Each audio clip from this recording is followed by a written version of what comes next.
E aí turma, tudo bem? Bem-vindos, seguindo com mais um vídeo, esse é o nosso 22º vídeo da série Código de Processo Penal Lei Seca. Aqui é o nosso 22º vídeo da série, iniciando, portanto, em mais um livro do Código de Processo Penal. Tá bom? Você não é inscrito no nosso canal, inscreva, deixa um like no vídeo, compartilhe com seus amigos nas suas redes sociais. Lembrando, nós vamos seguindo com a trilha sonora dos pardais que estão aqui incomodando aqui na área aqui de casa. Nós estamos aqui, a área ficou aberta, a gente tinha um pé de astral ali que foi cortado com a reforma, e aí os pardais que ficavam por ali resolveu agora ficar fazendo ninho no telhado, né? Tem no telhado ali entre as paredes, e aí no forro da casa, eu não sei como é que tá uma bagunça, tá uma gritaria, você tá ouvindo aí, espero que não atrapalhe a sua compreensão, mas fique de repente uma trilha sonora para você, tá bom? Vamos seguindo, vou tentar dispersá-lo futuramente para que nos próximos vídeos a gente faça sem os pardais. Vamos lá, vamos à leitura, estamos aqui no livro 4. Livro 4 da execução. Vamos trazer o título 1 das disposições preliminares Código de Processo Penal. Vamos lá, artigo 668. A execução onde não houver juiz especial incumbirá o juiz da sentença ou, se da decisão for o tribunal do júri, o seu presidente. Parágrafo único. Se a decisão for do Tribunal Superior, nos casos de sua competência originária, caberá ao respectivo presidente prover-lhe a execução. Artigo 669. Só depois de passar em julgado será exequível a sentença, salvo: primeiro, quando ordenatório para efeito de sujeito réu à prisão, ainda no caso de crime afiançável enquanto não for prestada fiança. 2. Quando absolutória para o fim imediato, soltura do réu, desde que não proferida em processo por crime que a lei limite pena de reclusão no máximo por tempo igual ou superior a 8 anos. Artigo 670. No caso de decisão absolutória confirmada ou proferida em grau de apelação, incumbirá ao relator fazer expedir o alvará de soltura, de que dará imediato conhecimento ao juiz de primeira instância. Artigo 671. Os incidentes da execução serão resolvidos pelo respectivo juiz. Artigo 672. Computa-se na pena privativa de liberdade o tempo: primeiro, a prisão preventiva no Brasil ou no estrangeiro. 2. A prisão provisória no Brasil ou no estrangeiro. Então isso já está contando, né? Se a pessoa foi condenado hipoteticamente aqui a, por exemplo, 15 anos, né? E aí, preventivamente, ele ficou 3 anos preso, né? Preventivamente já tem 3 anos. Ele ficou preventivamente até aguardando julgamento, a condenação deu-se 15 anos, então ele já tem ali contado 3 anos de cumprimento de pena, restando 12, né? E ainda tem as progressões de pena que a gente verá ao futuro. Terceiro, de internação em hospital ou manicômio. Artigo 673. Verifica-se que o réu, pendente a apelação por ele interposta, já sofreu prisão por tempo igual ou superior ao que foi condenado. O relator do feito mandará pôr imediatamente em liberdade, sem prejuízo do julgamento do recurso, salvo em caso de crime em que a lei incumbe pena de reclusão no máximo ou igual ou superior a 8 anos, o querelante ou o Ministério Público também haver apelado da sentença condenatória. Título 2 da execução das penas em espécie. Capítulo 1.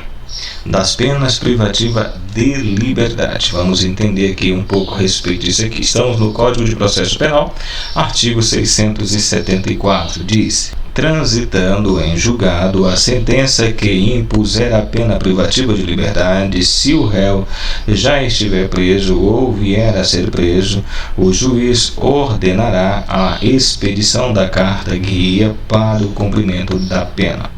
Parágrafo único. Na hipótese do artigo 82, última parte, a expedição da carta de guia será ordenada pelo juiz competente para a soma ou unificação das penas. Artigo 675. No caso que ainda não tiver sido expedido mandado de prisão por tratar-se de infração penal em que o réu se livrar solto, ou por estar afiançado o juiz ou o presidente da Câmara ou tribunal, se tiver havido recurso, fará expedir o mandado de prisão logo que transite em julgada a sentença condenatória. Parágrafo 1º. No caso de reforma pela superior instância em grau de recurso, a sentença absolutória, estando o réu solto, o presidente da Câmara ou o tribunal fará, logo após a sessão de julgamento, remeter ao chefe da polícia o mandado de prisão do condenado. Parágrafo 2º. Se o réu estiver em prisão especial, deverá ressalvado o disposto na legislação relativa aos militares ser expedida ordem para sua imediata remoção para a prisão comum até que verifique a expedição de carta guia para o cumprimento da pena. Artigo 676. A carta de guia extraída pelo escrivão e assinada pelo juiz, que rubricará em todas as folhas, será remetida ao diretor e estabelecimento em que tenha de ser cumprida a sentença condenatória e conterá: inciso 1º, o nome do réu e a alcunha por que for conhecido. 2.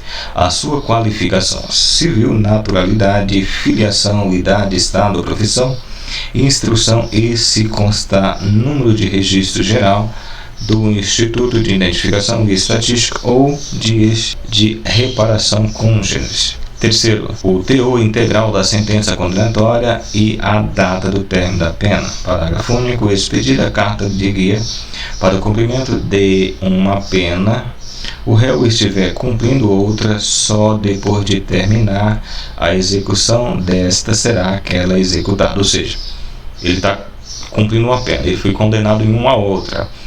Apenas quando concluída a pena que já está em curso, que será iniciada a nova, tá? Retificar-se a carta de guia sempre que sobrevenha modificação quando o início da execução ou tempo de duração da pena. Artigo 677. Da carta de guia seus aditamentos se remeterá cópia ao Conselho Penitenciário.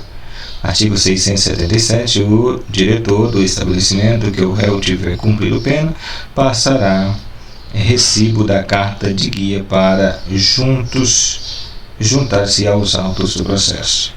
Artigo 679. As cartas de guia serão registradas em livro especial seguindo a ordem cronológica do recebimento, fazendo-se no curso da execução das anotações necessárias.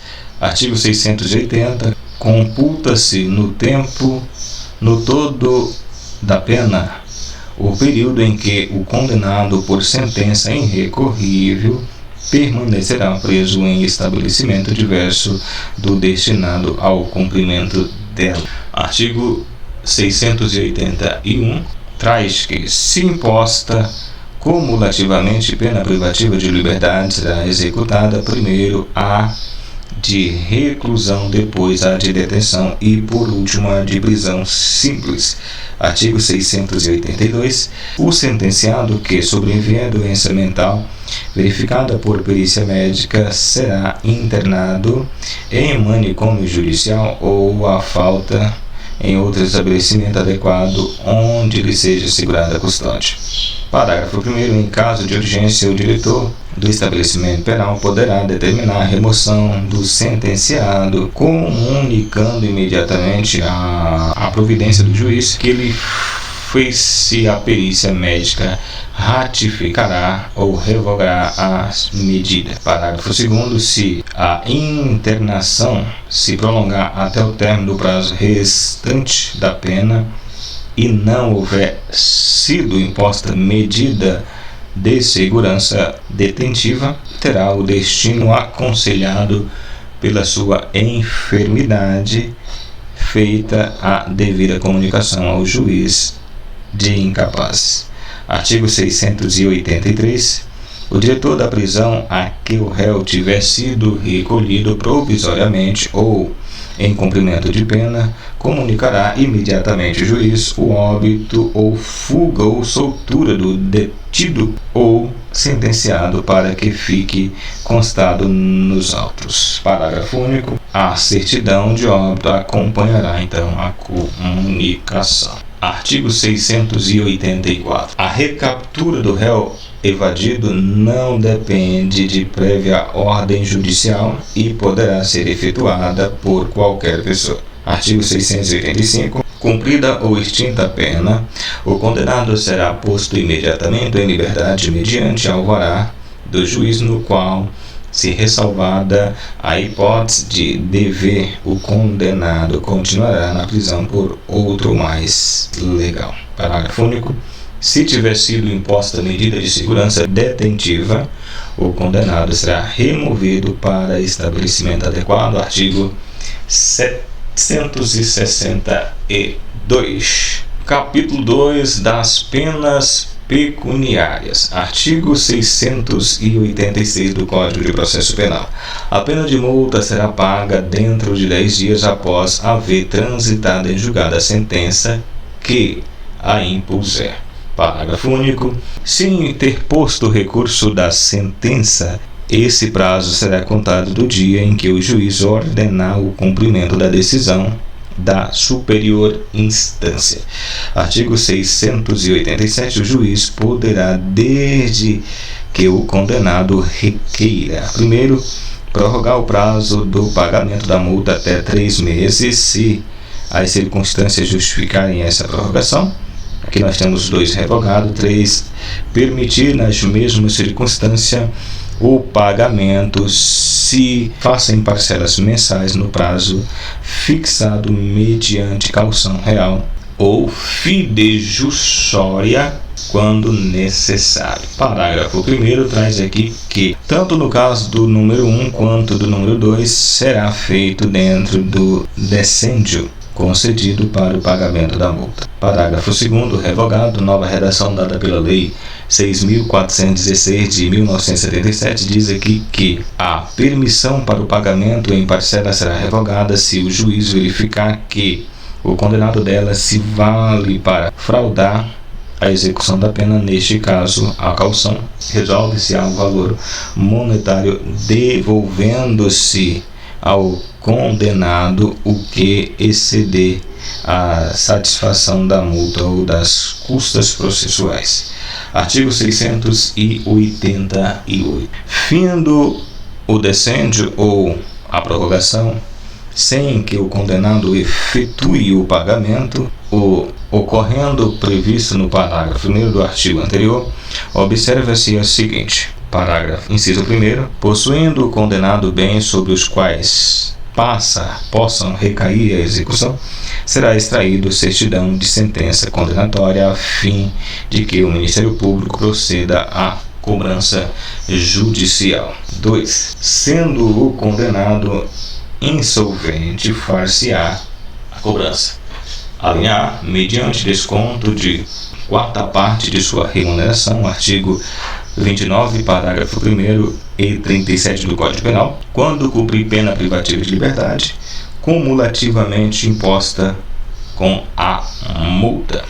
A linha B, mediante desconto em seu vencimento ou salário, se cumprida a pena privativa de liberdade ou concedido o livramento condicional, a multa não houver sido resgatada. 3. A linha C, mediante esse desconto, se a multa for única, pena imposta ou no caso de suspensão condicional da pena.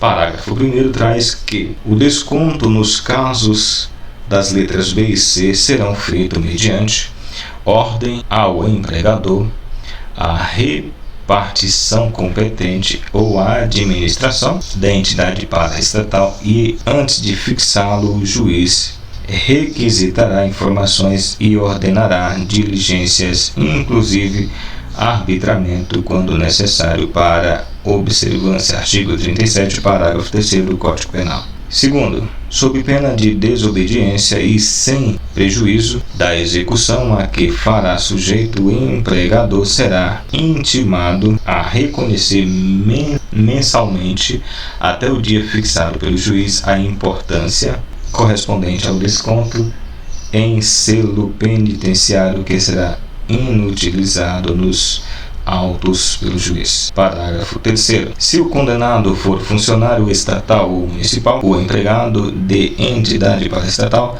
a importância do desconto será semestralmente recolhida ao Tesouro Nacional, Delegacia Fiscal ou Categoria Federal como receita do selo penitenciário. Parágrafo 4º. As quantidades descontadas em folha de pagamento de funcionário federal constituirão renda do selo penitenciário. Artigo 689. A multa será convertida à razão de R$10.000 por dia em detenção ou prisão simples no caso de crime ou contravenção. Inciso 1º. Se o condenado solvente frustrar o pagamento da multa. 2. Se não forem pagas pelo condenado solvente as parcelas mensais autorizadas sem garantia. Redação dada pela Lei 6.416 de 1977. Seguindo com a nossa leitura, parágrafo 1º. Se o juiz reconhecer desde logo a existência de causa para conversão, a lei procederá de ofício ou a requerimento do Ministério Público, independente de audiência do condenado. Caso contrário, depois de ouvir o condenado, se encontrado no lugar da sede do juiz, poderá admitir-se a apresentação da prova pelas partes, inclusive testemunhal, no prazo de 3 dias. Parágrafo 2º. O juiz, desde que tramite em julgado a decisão, ordenará a expedição de mandado de prisão ou aditamento à carta de guia, conforme esteja o condenado solto ou em cumprimento da pena privativa de liberdade. Parágrafo 3º. Na hipótese do inciso 2º deste artigo, a conversão será feita pelo valor das parcelas não pagas. Artigo 690. O juiz tornará sem efeito a conversão expedindo alvará de soltura ou cassando a ordem de prisão, se o condenado em qualquer tempo. A linha inciso 1º. Pagar a multa. 2. Prestar caução real ou fidejussória que lhe assegure o pagamento. Parágrafo único. No caso do inciso 2º, antes de homologada a caução, será ouvido o Ministério Público dentro do prazo de 2 dias. Capítulo 3º. Das penas acessórias. Artigo 691. O juiz dará à autoridade administrativa competente conhecimento da sentença transitada em julgado que impuser ou que resulte a perda da função pública ou a incapacidade temporária para investidura em função pública ou para exercício da profissão ou atividade. Artigo 693. No caso de incapacidade temporária ou permanente para o exercício, o pátrio poder da tutela ou curatela, o juiz providenciará para que seja acautelados o juiz competente, as pessoas e os bens do menor ou interdito. Artigo 693. A incapacidade permanente ou temporária para o exercício da autoridade material ou do pátrio poder será averbada no registro civil. Artigo 694. As penas acessórias consistentes e interdições de direito serão comunicadas ao Instituto de Interdição, de Identificação e Estatística ou estabelecimento congênere figurarão na folha de antecedentes do condenado e serão mencionados no rol de culpados.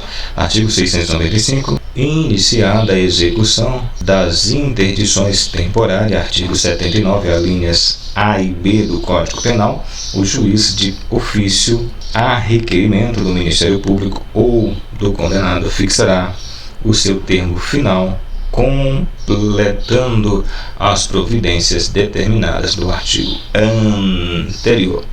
Tá aí, muito bem. Esse é o Código de Processo Penal, a nossa lei seca, leitura aqui para você, nosso companheiro concurseiro de plantão, cidadão, acompanhando aqui a nossa leitura, beleza? Não é inscrito, inscreva no nosso canal, compartilhe com seus amigos. No próximo vídeo continuaremos com o Código de Processo Penal. Até lá!